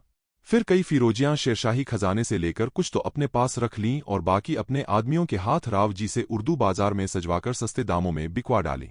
इस तरह राव जी के सरदारों ने लड़ाई की जरूरत से ढालें सस्ती महंगी खरीद लीं। यह कार्रवाई करके रात को बैरम जी राव मालदेव की खिदमत में हाजिर हुआ और अर्ज की कि आपने मेरठ मुझसे छीन लिया और बीकानेर के राव जैस्ती को मार डाला। लिहाजा अगर हम शेरशाह से मिल जाएं तो यह हमारे लिए बिल्कुल ठीक बात होगी, पर आपके सरदार उससे क्यों मिलने जाएं? गालिबन उन्होंने खूब रिश्वत ली है। राव जी, अजी, मुझे तो इसकी खबर नहीं। इसका कोई सबूत भी है? बैरम जी, सबूत क्यों नहीं? अपने सरदारों की ढालें तो देखिए। उनकी गद्दियों में बादशाह के फरमान हैं। इसके अलावा लाखों फिरोजियां बादशाह से ली गई हैं। क्या बाजार में न बिकी होंगी? बैरम जी यह फुलझड़ी छोड़कर चलता बना, पर राव जी फेर में पड़ गए। आदमी भेजकर फिरोजियों का पता चलाया तो वह सब रईसों के पास निकली। उनसे पूछा तो जवाब मिला कि अपने ही आदमी बेच गए हैं। दूसरे दिन जब वह सरदार मुजरे को आए तो राव जी ने उनके पास नई नई ढालें देखकर कहा, यह कहां से आईं? जवाब मिला कि व्यापारियों से खरीदी गई हैं। राव जी ने देखने के बहाने से सब ढालें रख लीं। दरबार बर्खास्त हो जाने के बाद उन्हें चिरवाकर देखा तो वही फरमान मिले जिनका जिक्र बैरम जी ने किया था। मुंशी बुलवाकर पढ़वाया तो मजमून भी वही निकला। अब पक्का यकीन हो गया कि सरदार लोग उन्हें जरूर दगा देंगे। इसमें शक नहीं कि बैरम की चाल काम कर गई, मगर उसका कारण यह नहीं था चाल खुद अच्छी थी, बल्कि इसलिए कि राव जी को अपने सरदारों पर पहले से कुछ संदेह था। अगर ऐसा न होता तो वह कुल सरदारों की ढालों में ही यह फरमान छिपाते, क्या उन्हें और कोई जगह न मिलती थी? और फिर सबके नई नई ढालें खरीदते। यह बारीकियां राव जी की अक्ल में न आईं। कुमार राम से तो पहले ही नाराज हो रहे थे, अब सरदारों पर से भी एतबार जाता रहा। उसी दम हुक्म दिया कि फौज यहां से कूच करे। इस हुक्म ने तमाम फौज में खलबली मचा दी। पुरजोश राजपूत अपने अपने अरमान निकालने की तैयारियां कर रहे थे। कोई तलवार साफ कर रहा था, कोई तीरकमान का अभ्यास कर रहा था, कोई वर्दी संभाल रहा था। सारी फौज में दूसरे दिन लड़ने की खुशी फैली हुई थी कि यकाएक राव जी का यह हुक्म निकला। सरदारों को फौरन खटका हुआ कि राव जी हमसे नाराज हो गए, वरना जीती जिताई लड़ाई छोड़कर यूं कूच का हुक्म हरगिज न देते। सबके सब जमा होकर राव जी की खिदमत में हाजिर हुए और अर्ज की कि आप हमारी तरफ से दिल में किसी किस्म की बदगुमानी न रखिए। हम मरते दम तक आपका साथ न छोड़ेंगे। हम लड़कर अपनी जान देंगे मगर मैदान में मुंह न मोड़ेंगे। हम शेरशाह सूरी से हरगिज नहीं मिले। जरूर आपको किसी ने धोखे में डाल दिया है। पर राव जी को यकीन न आया और फौज कूच करने की तैयारी करने लगी। शेरशाह ने दुश्मन को यों मैदान में भागते देखकर बैरम जी और दूसरे साजिशी सरदारों के हिम्मत दिलाने से राव जी का पीछा किया। जब राव जी बाबरा जिला जैतारन के पास सुंबल नदी में उतरे तो उनके सूरमा सरदार जेता और कोम्पा ने अर्ज की, यहाँ तक जो जमीन हम पीछे छोड़ आए हैं वह आपकी जीती हुई थी और हमारे कब्जे में थोड़े ही दिनों से थी, मगर अब यहाँ से आगे हमारे पुरखों की जायदाद है। हम ऐसे कपूत नहीं हैं कि अपने बाप दादा के मुल्क को यों सहेज में छोड़कर चले जाएं। आप जाते हैं, खुशी से जाइए, हम तो शेरशाह से यहीं जमकर लड़ेंगे। वह भी तो देखे कि राजपूत जमीन के लिए कैसी बेदर्दी से लड़कर जान देते हैं। राव जी के कहा, यहां लड़ना फिजूल है। अब चले हैं तो जोधपुर ही पहुंचकर लड़ेंगे। मगर जेता और कोम्पा ने न माना। वे अपने 10,000 जान पर खेलने वाले बहादुर राठौरों को लेकर पलटे और बादशाही फौज पर पिल पड़े और ऐसा जी तोड़कर लड़े कि बादशाह समझा अब हारा, अब हारा। मगर 10,000 राजपूत 50,000 आदमियों के मुकाबले में क्या कर सकते थे। हाँ, उन्होंने उस राजपूती दिलेरी का नमूना दिखा दिया जो फतेहपुर सीकरी, हल्दी घाटी, चित्तौड़गढ़ के मैदानों में बार बार जाहिर हो चुकी है। और अगरचे सब के सब खेत रहे मगर अपनी बहादुरी का सिक्का बादशाह के दिल पर जमा गए। शेरशाह ने खुदा को दोहरा शुक्रिया अदा किया और सरदारों से कहा, बड़ी खैरियत हुई, वरना मुट्ठी भर बाजरे के लिए हिंदुस्तान की सल्तनत हाथ से गई थी। दूसरे दिन हार की खबर पाकर राव जी ने सेवाने की तरफ बांग मोड़ी जोधपुर को लिखा कि किले की खूब तैयारी करो और रानियों को हमारे पास भेज दो। रूठी रानी को भी यही पैगाम दे दो। किलेदार ने हुक्म पाते ही सब रानियों को सेवाने भेज दिया। जोधपुर से पश्चिम में 30 कोस की दूरी पर यह जगह है और खुद किला दुरुस्त करके लड़ने मरने के लिए तैयार हो बैठा। जो राठौर सरदार राव जी की बदगुमानी से दुहखी होकर अलग हो गए थे और कुछ वे जो जेता और कोम्पा के साथियों में से बच रहे थे, वे सब मिलकर रूठी रानी की खिदमत में हाजिर हो गए। इस तरह रानी के पास जान पर खेलने वालों की एक खासी जमात तैयार हो गई। रानी ने बावजूद किलेदार के लगातार तकाजों के कोसाने से कूच न किया। शेरशाह खुद तो न आया मगर उसने अपने सरदार खवास खां को 5,000 सिपाहियों के साथ जोधपुर फतेह करने के लिए भेजा। उसने आकर किला घेर लिया। किलेदार उसे कई दिन तक लड़ा मगर अब किले का सब पानी खर्च हो चुका तो उसने दरवाजा खोल दिया और एक घमासान लड़ाई लड़कर मर गया। किले पर खवास खां का कब्जा हो गया। इस तरह राव जी की बदगुमानी और बुजदिली ने दुश्मनों के हाथ में जबरदस्ती फतेह का झंडा दे दिया। जेता और कोम्पा के मारे जाने के बाद भी राव जी के पास 70,000 सिपाही थे। अगर बजाय सेवाने के जोधपुर आते और सारी ताकत से मुकाबला करते तो यकीन था कि बादशाह की हार होती, किंतु यह नौबत आ गई कि 5,000 आदमियों ने जोधपुर घेरा डालकर जीत लिया। राजपूतों ने जहां असीम वीरता दिखाई है वहां बहुत बार रणनीति के अपने अज्ञान का सबूत भी दिया है। खवास खां ने किले पर अपना कब्जा जमाकर फौज का एक हिस्सा बीकानेर को रवाना कर दिया। वह राव जैस्ती के लड़के कल्याणमल को गद्दी पर बिठा दे। इसी तरह बैरम जी के साथ भी थोड़ी सी फौज मेरता फतेह करने के लिए भेजी। इतने में खवास खां को खबर मिली कि राठौर कोसाने में जमा हो रहे हैं। वह फौरन वहां पहुंचा और रूठी रानी को कहलाया कि या तो हमसे लड़ो या जगह खाली कर दो। रानी ने जवाब दिया कि मैं लड़ने को तैयार हूं, तेरा जब भी जी चाहे आजा। मैं औरत हूं तो क्या मगर राजपूत की बेटी हूं। खवास खां ने अपने सरदारों से सलाह ली कि अब क्या करना चाहिए। उन्होंने कहा, अभी थोड़े से राजपूतों ने बादशाह से लड़कर आफत मचा दी थी। उसके साथ राजा भी न था। अगर वह होता तो नहीं मालूम क्या गजब हो जाता। अब फिर उन्हीं से खामखाह झगड़ा मोल लेने की क्या जरूरत है। यह ठीक है कि राजा यहां नहीं है मगर रानी तो है। उसके सरदार अपनी रानी की इज्जत बचाने के लिए जी तोड़कर लड़ेंगे और रानी खुद भी दबने वाली नहीं नजर आती। खवास खां ने कहा, यह तो ठीक है मगर यहां से बिना लड़े जाऊंगा तो लोग कहेंगे कि मर्द होकर औरत के सामने से भाग गया। सरदारों ने जवाब दिया कि औरत से न लड़ने में इतनी जिल्लत नहीं जितनी उससे हार जाने में। आखिरकार यह फैसला हुआ कि इस मामले में बादशाह की राय की गुजारिश की जाए। बादशाह उस वक्त अजमेर में था और राणा उदयसिंह पर चढ़ाई करने की फिक्र में था। खवास खां की अर्जी पहुंचते ही उसने जवाब दिया कि अब इन भीड़ों के छत्ते को न छेड़ो। जो मुल्क कब्जे में आ गया है उसी को गनीमत समझो। हाँ, अगर वह खुद लड़ने आए तो मैदान से न हटो। हाँ, उसके पास कहला भेजा कि जहां मेरा लश्कर पड़ा है, हुक्म हो तो वहां एक गांव बसाकर चला जाऊं ताकि आपके मुल्क पर मेरा भी कुछ निशान रह जाए।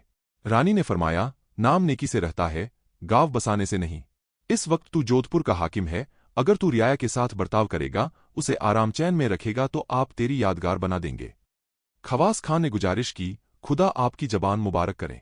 मैं जो अपने हाथ से कर जाऊं वही अच्छा है, फिर नहीं मालूम यहां मेरा रहना हो या न हो। रानी ने अपने सरदारों से मशविरा किया। उन्होंने कहा, क्या नुकसान है, अपने देश में एक और गांव बढ़ जाएगा। चुनांचे रानी ने खवास खां की दरख्वास्त मंजूर कर ली और वह नेक मर्द खवासपुर संवत 1600 में वहां से चल दिया। राव जी का देहांत। संवत 1602 में शेरशाह इस दुनिया से सिधारा। उसने सल्तनत का बंदोबस्त बड़ी धूमधाम से किया था और उसकी न्यायप्रियता हिंदुस्तान के इतिहास में हमेशा याद ही की जाएगी। राजा टोडरमल इसी बादशाह के दरबार में पहले नौकर था और लगान के वह कानून जो अकबर के नाम से जुड़े हुए हैं, इसी बादशाह की तदबीर के नतीजे हैं। शेरशाह की मौत की खबर फैलते ही राव जी के राजपूत इधर-उधर से खवास खां पर हमला करने लगे। वह भी कुछ दिनों तक उनका बड़ी जवामर्दी से सामना करता रहा। आखिरकार जोधपुर के बाजार में मारा गया। रूठी रानी की हिदायत से उसने जोधपुर वालों के साथ बहुत अच्छा बर्ताव किया था, इसलिए वह लोग उसकी लाश को बड़ी इज्जत से खवासपुर ले गए। वहां उसका मकबरा बनवाया, उसके नाम का गांव बसाया, बाग लगवाया, एक और यादगारी कब्र जोधपुर में बनवाई। दोनों जगह उसकी कब्र पर मन्नतें चढ़ने लगी। हिंदू मुसलमान दोनों आज तक वहां चढ़ावे चढ़ाते हैं और उसका नाम इज्जत से लेते हैं। यह सब उसकी नेकी का फल है जो बहुत कम बादशाहों को मैसर हुआ है। राव जी भी सेवाने से रास्ते के अफगानी थानों को उठाते हुए लड़ते भिड़ते जोधपुर पहुंच गए और फिर से जोधपुर में राठौरों का राज हुआ। इसके साथ ही खांगी झगड़े भी शुरू हुए जिनका कारण झाली रानी स्वरूपदेई थी। राव जी का बड़ा बेटा कुमार राम रानी लाछलदेई कछवाही से पैदा हुआ था। वह ज्यादातर रूठी रानी के पास रहा करता था।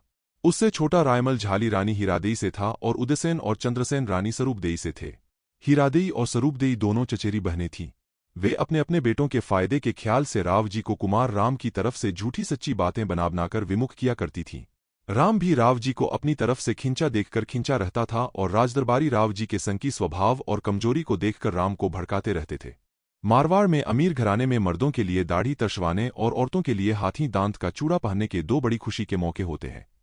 इन अवसरों पर खूब महफिलें जमती हैं, खूब दावतें खिलाई जाती हैं। संवत 1604 में राम 16 बरस का हो गया। उसके थोड़ी थोड़ी दाढ़ी मूंछ भी निकल आई। दाढ़ी जब तक ठुड्डी का हो गया, उसके थोड़ी थोड़ी दाढ़ी मूंछ भी निकल आई। दाढ़ी जब तक ठुट्टी के ऊपर बीच में से नहीं तराशी जाती उस वक्त तक हिंदू मुसलमानों में कोई फर्क नहीं रहता कि जैसे हिंदू और मुसलमान में दाढ़ी की पहचान है। रानी लाछलदेई ने अपने बेटे कुमार राम की दाढ़ी छंटवाने का सामान करके राव जी से इस रस्म को अदा करने और जश्न मनाने की इजाजत मांगी। उन्होंने मंजूर कर लिया, मगर चूंकि जोधपुर में बहुत गर्मी थी, इसलिए राम का प्रस्ताव हुआ कि मंदौर एक में जाकर खुशियां मनाएं, जो दिलकश बागों और नज़ारों से भरा हुआ है। एक मंदौर मारवाड़ की पुरानी राजधानी है। यह जोधपुर से 3 कोस उत्तर एक पहाड़ी के नीचे बसा है। इस बहाने वह मंदौर चला आया और यहाँ अपने दोस्तों और सहयोगियों और अपना भेद जानने वालों को जमा करके बोला कि राव जी बूढ़े हो गए हैं, उनकी बदइंतजामी से मुल्क में झगड़े मचे हुए हैं। अपने दोस्त रोज बरोज दुश्मनों से मिलते जाते हैं, लिहाजा आज यहां से चलते ही उन्हें पकड़ लो और कैद कर दो ताकि मुल्क में अमन चैन हो जाए। यहाँ यह सलाह होती ही रही, उधर राव जी को भी इसकी खबर लग गई। उन्होंने झटपट कछवाही रानी लाछलदेई की ड्योढ़ी पर पालकी भिजवा दी और कहलाया कि अभी किले से नीचे आ जाओ। रानी ने पूछा, मेरी खता?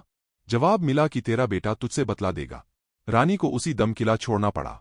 शाम को राम भी घमंड के नशे में झूमता हुआ आया और किले में जाने लगा तो किलेदार ने कहा, आपको अंदर जाने का हुक्म नहीं है।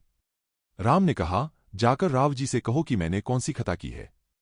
उन्होंने जवाब दिया, तुम कपूत हो और किले में रहने के काबिल नहीं। बेहतर है कि तुम गुंडौज चले जाओ, वहीं तुम्हारे लिए सब इंतजाम कर दिया जाएगा।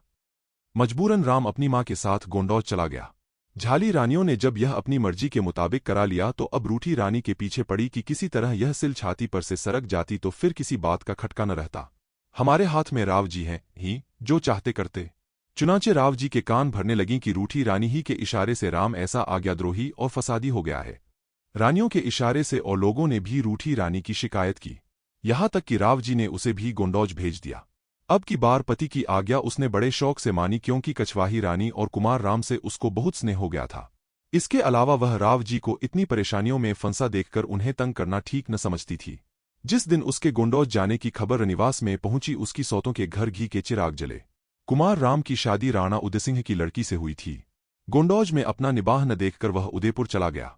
राणा ने उसका बड़ा स्वागत सत्कार किया और मौजा कलेवा उसके रहने के लिए दे दिया, जो मारवाड़ से बहुत नजदीक है। थोड़े दिन में राम अपनी मां और उमादे दोनों को उसी जगह ले गया।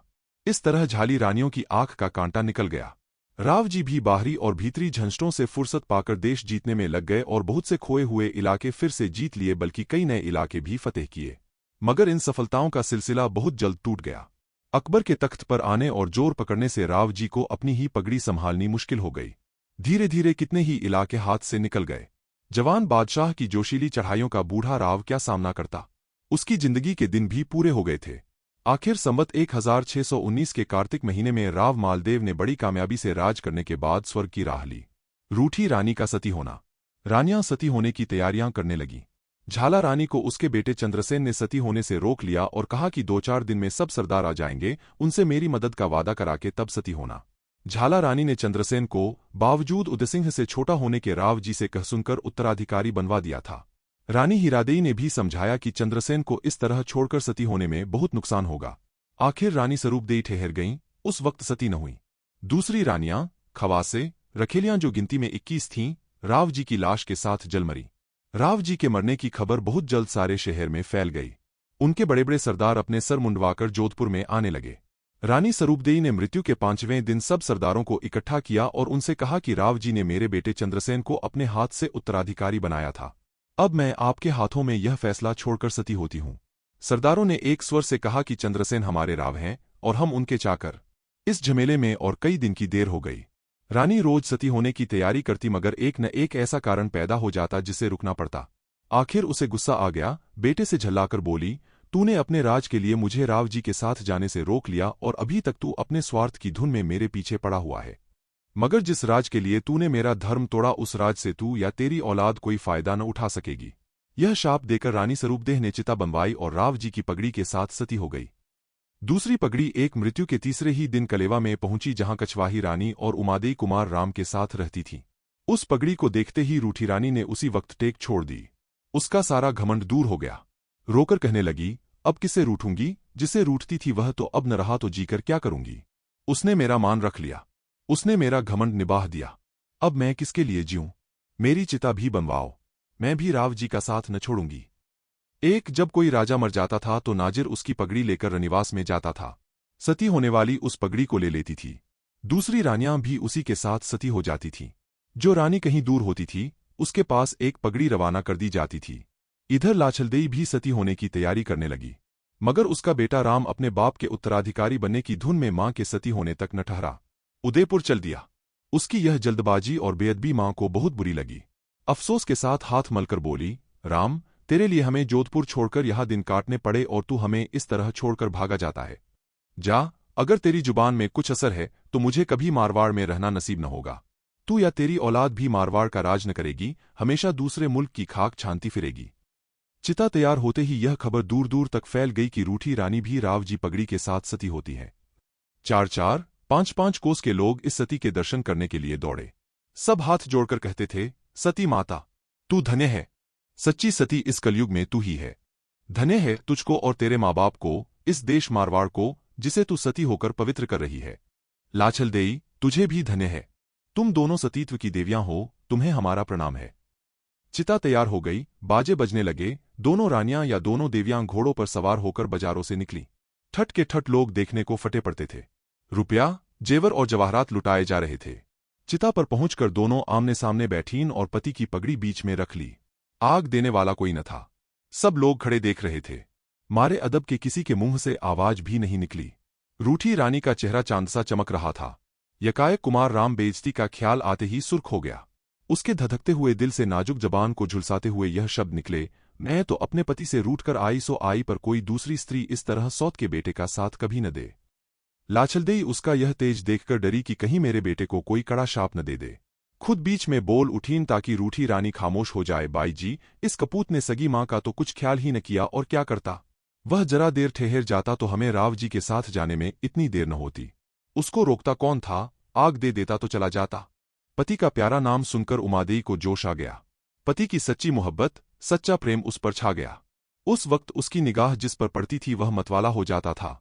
किसी ने खूब कहा है, नैन छके बैना छके छके अधर मुस्काए, छकी दृष्टि जा पर पड़े रोम रोम छक जाए।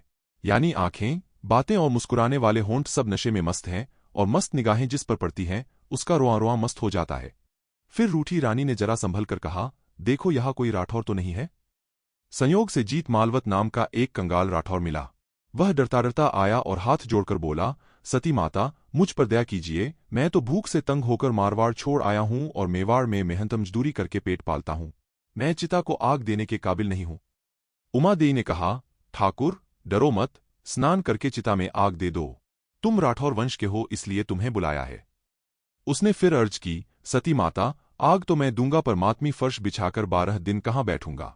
मेरा तो घर भी इतना बड़ा नहीं कि जोधपुर की रानी का दाह करके उसमें मातम कर सकूं। मैं पेड़ों के तले तारों की छाव में रात काटा करता हूं। उमा देई ने यह सुनकर मुंशी को इशारा किया। उसने उसी दम राणा जी के नाम सतियों की तरफ से खत लिखा कि राम हमको बगैर सती किए चला गया है, अब यह कलेवा गांव उससे छीनकर जीत मालवत राठौर को दे दे। इस तरह सती ने 10,000 का गांव उस राठौर गरीब को दिला दिया। जीत मालवत ने चिट्ठी हाथ में ली और फौरन नहा धोकर चिता में आग दे दी। दम के दम में वहां रात की एक ढेरी के सिवा कोई निशान बाकी न रहा। घड़ी दोगड़ी में हवा ने जर्रों को इधर उधर बिखेर कर और भी किस्सा तमाम कर दिया। ता सेहर वह भी छोड़ी तूने ओ बादे सबा। यादगारे रौंके महफिल थी परवाने की खाक। मगर खाक न रही तो क्या, रूठी रानी का नाम अभी तक चला आता है। लोग अभी तक उसके नाम का अदब करते हैं।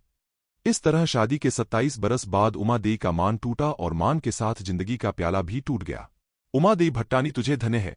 जब तक तू जिंदा रही तूने अपनी आन निभाई और मरी तो भी आन के साथ मरी। तू विमान पर चढ़ जा, फरिश्ते हाथों में फूल लिए तेरे इंतजार में खड़े हैं कि तुझे देखें और फूलों की बरखा करें। ए पवित्र देवी, जा सतीत्व तुझ पर न्यौछावर होने को तैयार है और तेरा प्यारा पति जिसके नाम पर तूने जान दी, आंखें बिछाए तेरी प्रतीक्षा कर रहा है। उमा देई भट्टानी के सती होने की खबर जब जोधपुर पहुंची तो लोग धन्य धन्य करने लगे। कायम रहे वह भाटी वंश जिसमें ऐसी ऐसी राजकुमारियां पैदा होती है, पति के रूठने पर भी जिनके सतीत्व की चादर पर कभी कोई धब्बा नहीं लगता, जिससे रूठती हैं, उसी के कदमों पर अपना सिर निछावर कर देती हैं। ऐसा रूठना कहीं किसी ने देखा है। राव जी के देहांत के 12वें दिन जीत मालवत के लिए जोधपुर पगड़ी आई। उसने सब क्रियाकर्म करके पगड़ी बांधी, फिर उदयपुर जाकर वह चिट्ठी राजा उदयसिंह को दी। उन्होंने चिट्ठी पढ़कर आदरपूर्वक उसे सिर पर रख लिया और कलेवा का पट्टा उसके नाम लिख दिया। उसने लौटकर उस गांव पर अपना कब्जा कर लिया। जहां रूठी रानी सती हुई थी, वहां एक पक्की छतरी बनवा दी थी, जिसका निशान आज तक मौजूद है। रूठी रानी की सिफारिश से जिस तरह जीत मालवत को कलेवा मिल गया, उसी तरह उसकी बद्दुआ भी बेअसर न हुई। कुमार राम को जोधपुर की गद्दी पर बैठना नसीब न हुआ। उदयसिंह और अकबर के सम्मिलित प्रयत्न भी उसे वहां का राज दिलाने में नाकाम रहे। इसी नाकामी से वह कुछ दिनों देश निकाले की मुसीबतें झेलकर आखिरकार मर गया और अपने अरमान अपने साथ लेता गया। उसके पोते केशवदास को, जो अकबर और जहांगीर के तज़किरों में केशव मारू के नाम से मशहूर है, मालवा में एक छोटी सी जागीर मिली थी जिसका नाम अमझेरा था। मगर सन 1857 ई के गदर में वह भी जब्त हो गई। झाली रानी स्वरूपदेई की बद्दुआ भी आखिरकार रंग लाई। उस वक्त तो चंद्रसेन जोधपुर का राव हो गया, मगर बाद को जब अकबर ने मालदेव के मरने की खबर पाकर मारवाड़ पर फौजें भेजीं तो कुमार राम, रायमल और उदयसिंह तीनों शाही फौज से आ मिले, जिसका नतीजा यह हुआ कि संवत 1622 विक्रमी में चंद्रसेन ने जोधपुर खाली कर दिया। अकबर ने उस मुल्क को 16 बरस अपने हाथ में रखकर संवत 1640 में उदयसिंह के हवाले कर दिया।